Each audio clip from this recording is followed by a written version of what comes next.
Call hello Yahweh, Bahashim, Yahweh Shai, Bahashim Akakwadash, double honors to the apostles of GMS who teach and rule well. Salutations to you brothers out there in the highways and byways. Salutations also goes out to you brothers and you few sisters that tune in to listen and learn. To you all I say Shalom. I'm the brother Malak from the Diligent Soldier Camp here in Boston, Massachusetts. As always, I pray this lesson be edifying to the elect. Alright, this one is going to be an impromptu. I don't have a title for it. I stumbled upon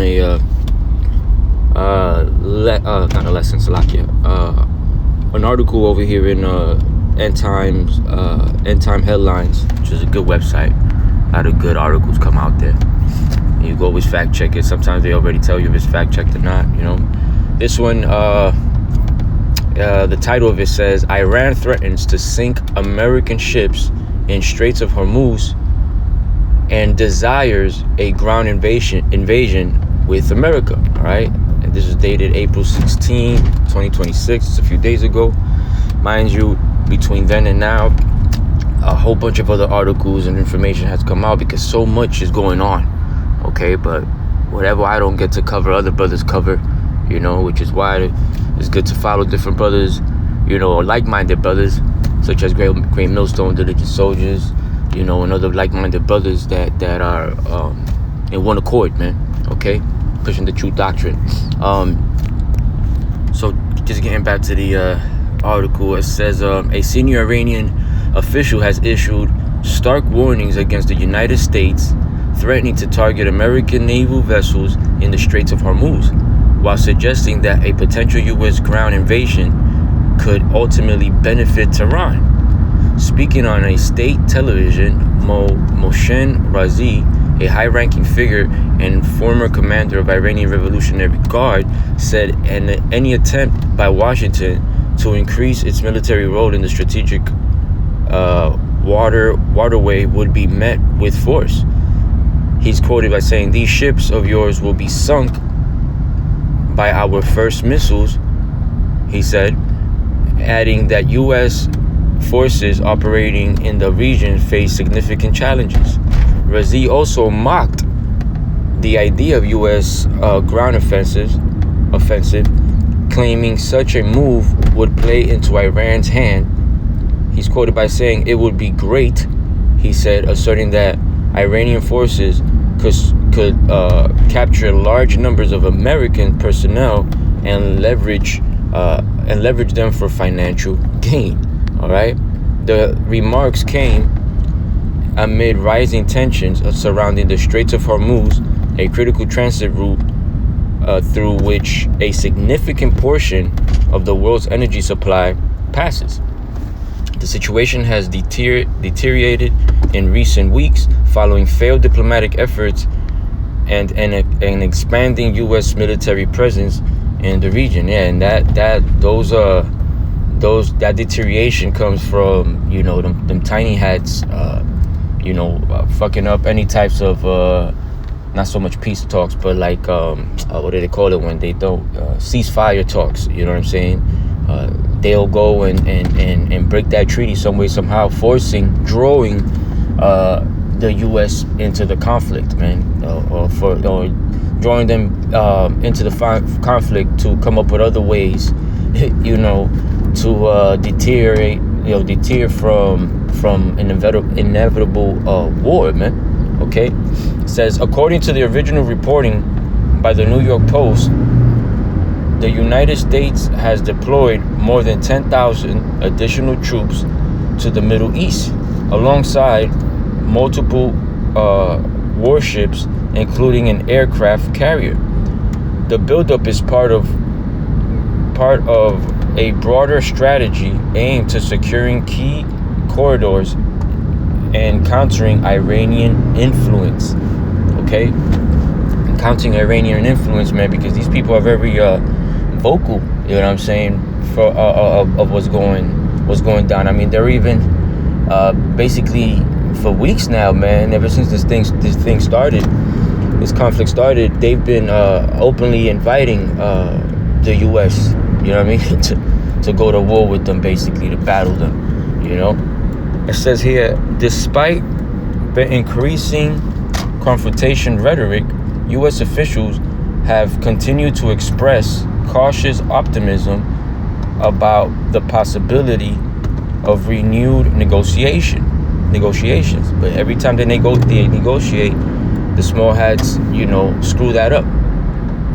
And everybody knows, everybody sees it.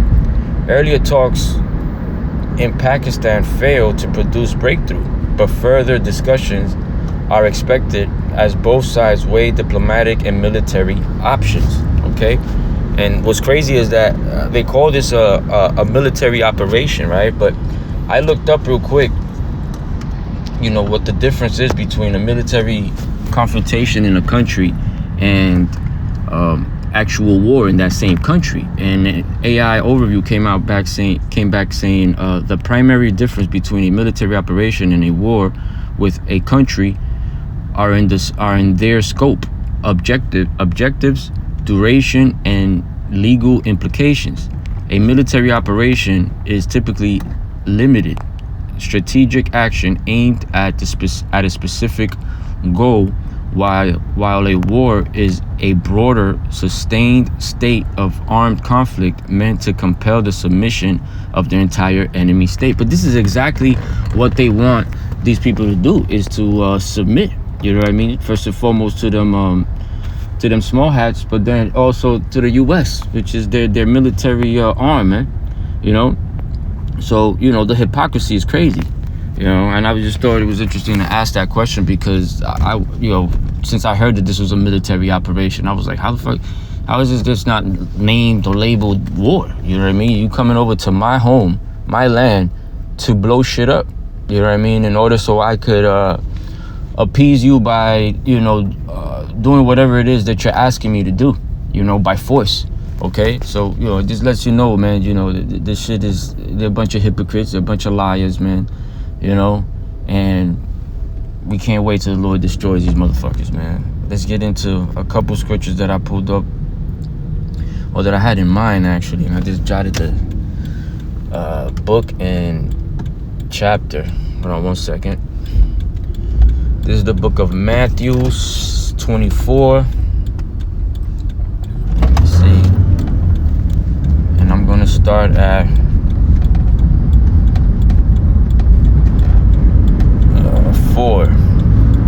Yahushua answered and said unto them, take heed that no man deceive you.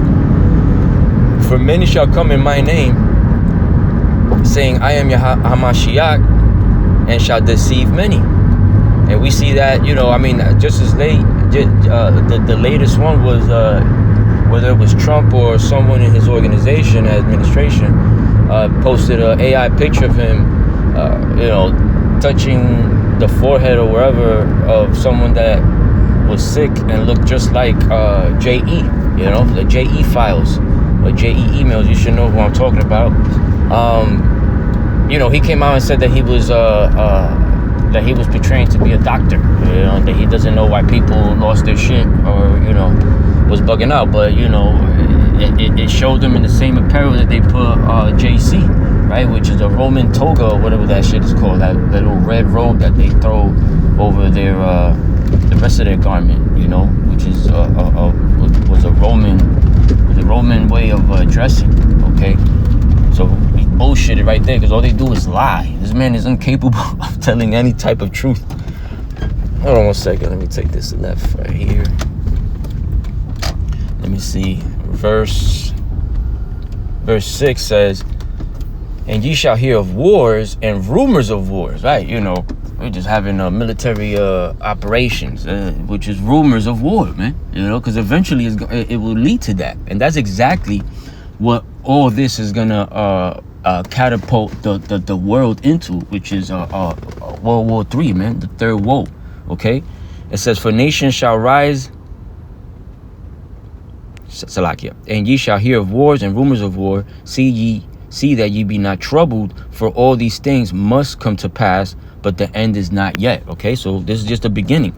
Okay, because it's only these three countries getting at each other with the support of others, but that support is going to be physically, not so much only with intelligence and financially, and arming each other with weapons and helping each other with weapons and strategic planning or whatever, but they're going to how does it say, load up, I guess is for lack of another term. They're all gonna gear up and all basically go to war, okay? Whether it's Putin and Russia being a guard to certain nations out there, with those nations also picking up arms and joining the fight. But also you have you have Europe, you have the US, you have India, you have all these godless nations, these heathens that the Lord is stirring up. And I'm gonna get that. That's actually the second one I wanted to get. Stirring them up, man, to go to battle, man. Okay, verse 6 again. Salakia. And ye shall hear of wars and rumors of wars. See that ye not be troubled. See that ye be not troubled. For all these things must come to pass, but the end is not yet. For nation shall rise against nation, and kingdom against kingdom, and there shall be famine and pestilence and earthquakes in diverse places. A famine is coming in a really, really big way here to Babylon. You have farmers that are not going to be able to buy what I think is their fertilization, however you say that word, fertilizer, for 2026. You also have a bunch of, fertilizer that was bought that's going to cause problems, health problems, if not death, immediate death to either farmers or wherever these gases are basically evaporating in the in the air, atmosphere, or whatever. And they're like these new forever chemicals. There's whole articles on that, man, that you could look up. But the point is, man, not only are they going to be short in things that they need to produce agriculture correctly, right, and safely, possibly, but at the same time, man, you're gonna have the lack of personnel. They done what's it called? Salakia for that sound. Shit never makes a sound, and now it's making it. Fucking Satan, man. What was I saying? What it comes back to me, but you're just not gonna have the personnel like they use. So the water Yahweh Bashim Yahushai, man. They deported a bunch of Jakes that were working in these places, and then you have Jakes that are still here that just are not showing up for work. So that's gonna also add to the furthering of this famine coming, man. Okay, you got earthquakes all over the place. Pestilence are also on the rise. I heard of ticks that are being sent by these tiny hats, apparently, to either different farmers or being let loose in these different places, that when they bite someone, instead of giving them Lyme disease, which that was also weaponized, ticks were also weaponized, something about radiation or something, and that's why they were giving Lyme disease to people, so it wasn't like this natural occurring thing. Esau's in these Edomites are in everything, man. Just fucking everything up, and basically getting everybody sick, man. But anyways, these particular ticks, they when they bite the person, people become automatically allergic to beef, and I believe chicken. I'm not sure if poultry also, but definitely beef, man. You know what I mean? And then you got this guy, what's his name, Billy Gates of Hell, for the past few months, if not year, promoting, or for the longest, promoting his lab-grown meat, man. So that's not a coincidence, man. They create the problem and sell the solution, because you even got Pfizer already developing with just a few cases of this, right? Already are developing vaccines, man, for the people that might, potentially be hurt at this, man. And we know all these people are tiny hats, man. Are tiny hatters, are 1948ers, man. No wonder the scripture says that, if the Lord didn't shorten the days, man, there will be no flesh alive, man, basically, man, because these people are anti-life, man. They're just totally against life, man. All right. Let me see. Verse 6 again. And ye shall hear of wars and rumors of wars. See that ye be not troubled, for all these things must come to pass, but the end is not yet. For nation shall rise against nation, and like I said earlier, this conflict is going to lead to that, because everybody's being affected by this, man. And you see how they're strategic, because, man, these people really live by that. Let no crisis just go by. I forget exactly how it goes, man. Like never let a good crisis go by or something. So they take advantage of all these things, whether it's pros or cons for them, but they turned it into pros for themselves, man.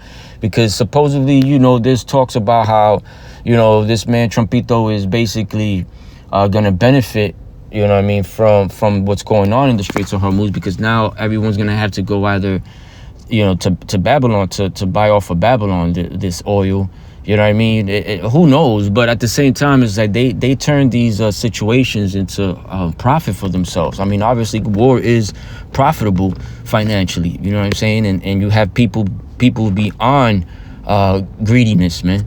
Beyond greed. These people are just awful. And they provoke these confrontations, man. These wars. No matter if death by the millions is occurring, man. They search it out, they calculate, and they execute, man, what they plan out, man, in the dark, as the scriptures say. Verse 7, for nation shall rise up against nation, and kingdom against kingdom. There shall be famine and pestilence and earthquakes in diverse places. Get that earthquake app, man. And you see how many earthquakes, whether they're like subtle earthquakes, 0.3, 0.4s, 0.2s, you know what I mean?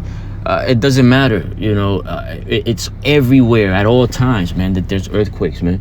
And they're increasing by intensity, man, if that's the word I could use for that. All right, they're increasing more in intensity. So like it. Verse 8, all these are the beginning of sorrows. So we're living in the beginning of sorrows, man. The beginning of sorrows, and definitely in Joel 3 and 10, which I'll get next, man. Verse 9 says, then shall they deliver you up to be afflicted, and shall kill you, and ye shall be hated of all nations for my name's sake. Yeah, because, these Edomite nations are definitely shaking in their boots. They can't get proper sleep, They're reinforcing their left-handed disciples, apostles, to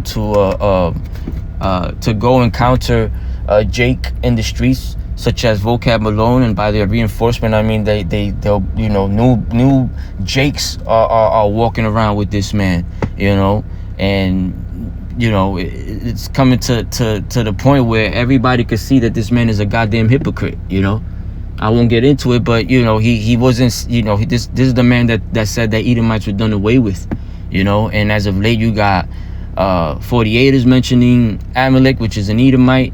You got these different Jakes trying to save Edomites, and he doesn't say nothing. He doesn't say nothing to them then, it's just hypocrisy all over the place, man. Then shall they deliver you up to be afflicted, and shall kill you, and ye shall be hated of all nations by my name's sake. Yeah, they'll flip the script on all these nations and tell them that everything that's going on is our fault some way, somehow. You got the 48, this chick from the 1948ers one time, a year or two ago, was saying that the biggest threat to Israel is the black youth of America. Jake is over here smoking and drinking and rapping and all types of bullshit, and they're saying that our people are their biggest problem. In reality, what they're talking about, man, is the men of the Lord, man, the ones that are out here sighing and crying for all the abominations that this man is committing on earth, man. Okay, that's what that is right there. Let me see. Yeah,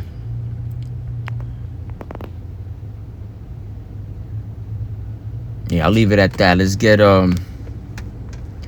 this Joel 3. Go straight to the point. And 10. It says, beat your plowshares into swords and your pruning hooks into spears. Let the weak say, I am strong. This is what's going on Okay, with different nations, in particular right now with Iran, you know, all this time that that they had them on, you know, on the edge, basically. They learned from the past, and you know, they got, you know, if not hundreds of thousands, maybe even millions of goddamn drones, man. This is one of the ways that they're able to fend these Amalekites off, man, including these Edomites, these Babylonians, man. Their military, okay, with the help of all these damn drones that they done purchased and built, you know, and also the fact that they know their land pretty good, and they could set those said weapons, man, in strategic places. I wouldn't be surprised if, you know, Babylon sends those 10,000 troops get over there for ground invasion, and when they're inside the land, you know, deep inside the land, these motherfuckers, these these drones start popping out of the ground and hills and mountains, man, right behind them, and just, you know, basically circle them, you know what I'm saying, surround them and destroy most of them, and have them, you know, put their weapons down. And as the guy said earlier, Razi, that commander, you know, used the people for financial gain. But, you know, the scriptures don't say that. All right, these troops that leave are not coming back. Okay, the scriptures clearly tell you that, man. Let me keep going on this real quick. Beat your plowshares into swords, and your pruning hooks into spears, right? Your agricultural tools into weapons, basically. Let the weak say, I'm strong. Assemble yourselves, and come all ye heathen, right? All these nations with military might, and gather yourself together round about. Thither cause thy mighty ones to come down, O Yahweh. Let the heathens be wakened and come up to the valley of Jehoshaphat, right? The valley of Yahweh's decisions, man. For there will I sit to judge all the heathens round about. So while this big valley is full of all these different military personnel flying on the road, you know, on the ground, drones, this, that, the third, the Lord is basically orchestrating all of that, man, you know, and that whole situation will self-implode to the point where there's not going to be nobody left, man, you know, and whoever is alive are going to be just missing body parts and bleeding out till they pass, man, basically. Let the heathens be wakened and come up to the valley of Jehoshaphat, for there will I sit to judge all the heathens round about, right? It says, put ye in the sickle, for the harvest is ripe. Come get you down, and for the press is full. The fats overflow, for their wickedness is great, right? Multitudes in the valley of decision, for the day of Yahweh is near in the valley of decisions. All right, the sun and the moon shall not be shall be darkened, and the stars shall withdraw their shine. Right, because when those ICBMs start flying, because of the fact that, you know, one side's proceeding to be losing, so then they're gonna push the buttons, or the other side just wants to quickly end the other side, and they push the button no matter what. You know, this is going into that cloud that's going to basically cover, or is going to be between the sun and the ground, and, you know, you're not going to see, there's not going to be any type of light. It's going to be all dark. Okay, the sun and the moon shall be darkened, and the stars shall withdraw their shine. Yahweh also shall roar. Yahweh Bashem Yahweh Shai shall also roar out of Zion, and utter his voice from Jerusalem, and the heavens and the earth shall shake. Right, the ICBMs, man. These things are gonna be flying all over the world, man. Hitting Babylon, hitting Israel, hitting India, hitting parts of Europe, you know, parts of Russia, North South Korea, possibly China, Japan. Everybody that has any type of military might, any and everybody that was involved in the captivity of the Lord's people, Israel, you so-called blacks, Latinos, and Native Americans, all these people are going to be put to death, including the 2/3 of our people that are joined onto them, either militarily or in wickedness, man. You know, it says, where was I? Yahweh Bahashem, Yahweh Shai also shall roar out of Zion and utter his voice from Jerusalem, and the heavens and the earth shall shake. But Yahweh will be the hope of his people and the strength of of the children of Israel, man. All right, so let me see. So, verse 17, so shall ye know that I am Yahweh Bahashem, Yahweh Shai, your power, dwelling in Zion, my holy mountain, all right, his holy government.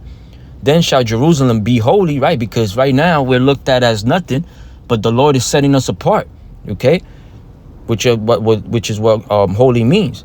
And there shall no strangers pass through her anymore, man. I think I'm going to leave it at that right there, man. You know, this is going down no matter what. This is going to be this issue right now is the ignition to what will turn into this third world war in full effect. You know what I'm saying? And so it will behoove brothers and sisters, man, to stay prayed up. You know, ask the Lord for mercy, man, because these things are coming, man. You know, you got the draft that's about to be implemented in December. You know what I mean? I myself have a 21-year-old, and I'm, you know, every day praying to the Lord to guide and protect him and keep him from that, you know. But at the end of the day, it's going to be the Lord's will, rightfully so, because he's the only one that's good, man. You know, and even though it's a hard pill to swallow sometimes, you know what I'm saying? The Lord knows best, you know. So we just don't know what the Lord knows in the sense that, you know, why things have to happen, even if it's bitter to us, man. You know, we have to accept any and every decision the Lord has, man, before it even happens, man, before he makes it occur, man. Okay.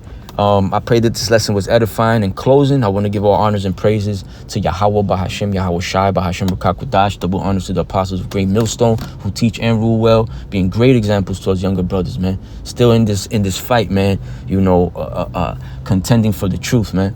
You know, salutations to you, all you brothers out there in the highways and byways. Hold fast. To you brothers and sisters tuning in, hold fast. Keep prayed up. Maintain us in your prayers.